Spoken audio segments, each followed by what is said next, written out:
se croirait presque à une autre époque.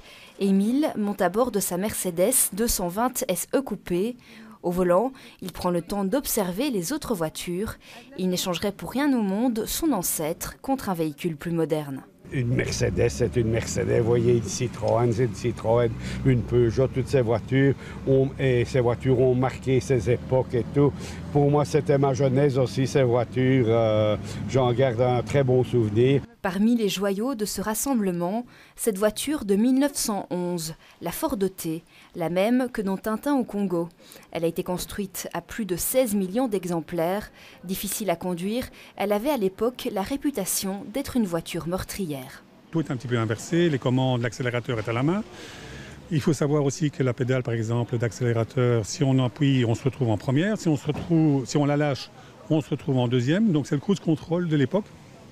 Elle roule tout le temps. On lâche le volant, donc ça continue. Il fallait toujours essayer d'arriver à avoir un point un peu intermédiaire. Donc ça, c'est un petit peu la difficulté. On aperçoit aussi une Fiat Torino, une coccinelle ou encore une Ford Mustang.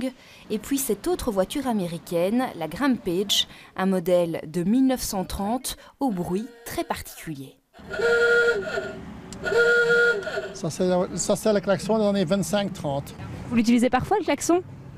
Bah oui, quand il y a quelqu'un devant moi qui roule pas assez vite, parce que moi ça roule, hein.